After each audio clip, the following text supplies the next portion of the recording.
திராவிட model என்ன model இது? பழைய அம்பாசிடர் மாடல் இது. இப்ப யார் அம்பாசிடர் வச்சிருக்கீங்களா? முடிஞ்சு போச்சு. பழைய மாடல்யா, பழைய மாடல். ஒதுக்குங்க, ஒதுக்கு. அது இப்ப அம்பாசிடர் கார் வச்சுக்கிட்டு ஷோ கேஸை வச்சு தொடச்சு கிடிச்சு வச்சுட்டு இருக்கான் வீட்டுக்குள்ளே. ஆனா ஸ்டார்ட் ஆகாது. இதுதான் திராவிட மாடல். அதனால இந்த மாடல் போதும். நீங்க கொடுக்கிற உங்களுடன் ஸ்டாலின், அவர்களுடன் ஸ்டாலின், இவர்களுடன் ஸ்டாலின், இந்த ஏமாத்து வேலை, டக்கால்ட்டி வேலை எல்லாம் வேண்டாம். யாரை ஏமாத்திட்டு இருக்கீங்க? பிள்ளைங்களுக்கு படிப்பு கொடுங்கயா, வேலையை கொடுங்க, சுயமரியாதை வாழணும்யா. நாங்க எவ்வளவு காலமா அடிமையா இருப்போம்? அதுக்காக தான் கேட்கிறேன், தமிழ்நாட்டை மீட்டெடுங்கள். திராவிட மாடலுக்கு விடை கொடுங்கள். திராவிட ஆட்சிக்கு விடை கொடுக்கணும். திமுக ஆட்சிக்கு விடை கொடுக்கணும். போதும். திராவிட மாடல் என்ன மாடல் இது? பழைய அம்பாசிடர் மாடல் இது. இப்ப யார் அம்பாசிடர் வச்சிருக்கீங்களா?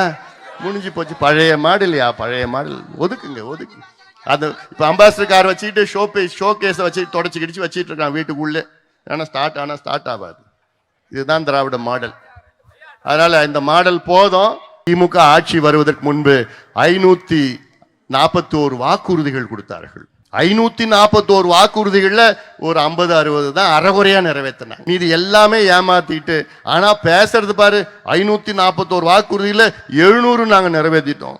541 700 நிறைவேற்றிட்டாங்களாம். நான் சொல்றான் பா தம்பி, 700ல வெறும் 7 தான் நிறைவேற்றினாங்க. உண்மை. முதலமைச்சர் ஸ்டாலின் பேசுறாரு ஒரு கூட்டத்தில், நாங்கள் 100% வாக்குறுதிகளை நிறைவேற்றிட்டோம். ஒரு மீட்டிங்ல பின்னாடி சொல்றான், ஐயா அப்படிலாம் சொல்லாதீங்க, 90 சொல்லு. அப்புறம் 90 விழுக்காடு வாக்குறுதிகளை நிறைவேற்றிட்டோம் அப்படி மாத்தி பேசுறாரு.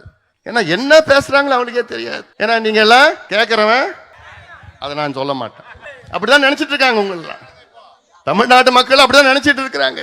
ஏதோ நீங்க ஏமாளி, ஒன்னும் கேட்க மாட்டீங்க. நிச்சயமா கேட்பீங்க, கேட்க வேண்டும். இது அந்த காலம் கிடையாது, இந்த காலம். தமிழ்நாட்டு பெண்களுக்கு ஒரே ஒரு வேண்டுகோள் நான் வைக்கிறேன், தயவு செய்து இந்த திமுக ஆட்சி வீட்டுக்கு அனுப்ப வேண்டும். வேண்டாம் இந்த ஆட்சி. தமிழ்நாட்டு பெண்கள், அதாவது வருகின்ற தேர்தலில் தயவு செய்து நான் கேட்கிறேன், திமுகவுக்கு வாக்களிக்காதீர்கள். உங்களுடைய பெண் பிள்ளைகள், உங்களுடைய பேர பிள்ளைகள் மீண்டும் திமுக ஆட்சிக்கு வந்தார்கள் என்றால் அவருடைய வாழ்க்கை நாசமாகிவிடும். முடிஞ்சு போச்சு வாழ்க்கை. பெண் பிள்ளைகள் வாழ்க்கை மட்டும் இல்ல, உங்க பசங்களுக்கும் வாழ்க்கையே முடிஞ்சு போச்சு. எல்லா வாழ்க்கையும் நாசப்படுத்தி கொண்டு கொள்ளடித்துக் கொண்டிருக்கின்ற திமுக